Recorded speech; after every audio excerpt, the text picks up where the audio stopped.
RG2 ఏరియాలోని ఎయిటింగ్టన్ కాలనీలో చిన్న వర్షానికే drainage సమస్యతో ఇబ్బంది పడుతున్న కార్మిక కుటుంబాలు తక్షణమే పరిష్కరించాలని సింగరేణి కాలనీస్ ఎంప్లాయీస్ యూనియన్ రాష్ట్ర ప్రధాన కార్యదర్శి తుమ్మల రాజారెడ్డి డిమాండ్ చేశారు.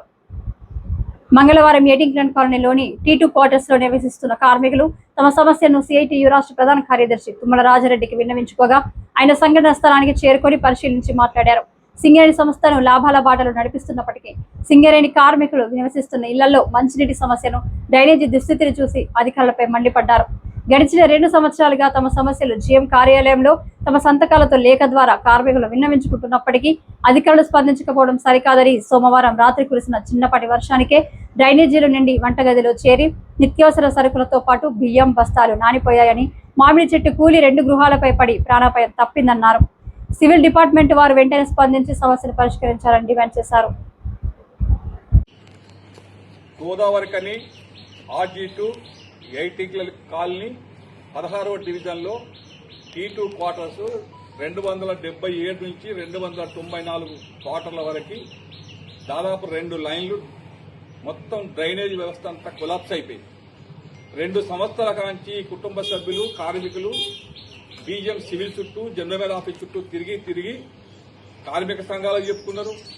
లాస్ట్కు ఎమ్మెల్యే రాజ్ ఠాకూర్ మక్కల్ సింగ్ కూడా చెప్పుకొని అప్లికేషన్ సంతకం పెట్టుకొచ్చి జనరల్కి ఇస్తే 2025, 2026 దగ్గరికి వచ్చినా కూడా వీళ్ళ క్వార్టర్లు రిపేర్ కాలే, వీళ్ళ డ్రైనేజ్ వ్యవస్థ మంచిగా కాలే. నిన్న పడ్డ చిన్నపాటి వర్షానికే మొత్తం ఇండ్లన్నీ డ్రైనేజ్తో నిండిపోయినాయి. బియ్యం బస్తాలు అన్ఎక్స్పెక్టెడ్ గా వర్షం పడితే బియ్యం బస్తాలు కూడా డ్రైనేజ్ వాళ్ళు మునిగిపోయినాయి. దాన్ని రిపేర్ చేసే అవకాశం లేకుండా సివిల్ వచ్చి చూసినా వెనకది ఎత్తైపోయింది. మరి సింగరేణి కార్మికులైనా బిచ్చగాలు అనుకుంటానని అడుగుతున్నా. అయ్యా DGM సివిల్ గారు, చెట్లు కొట్టే డ్యూటీ మీది కాకపోవచ్చు, కానీ క్వార్టర్లు రిపేర్ చేసేది, డ్రైనేజ్ వ్యవస్థ చూసేది మీ పనే కదా. అంత నిర్లక్ష్యం మీకు దేనికి? 2 సంవత్సరాల కాడ నుంచి వెళ్ళి కార్మికులు కంప్లైంట్ చేస్తే మీరు పట్టించుకోరా?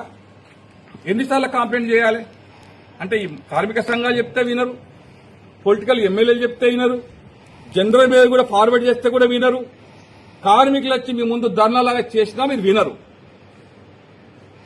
బిచ్చగాళ్ళ లెక్క కార్మిక కుటుంబాలు కనబడుతున్నాయి అనుకుంటున్నాం.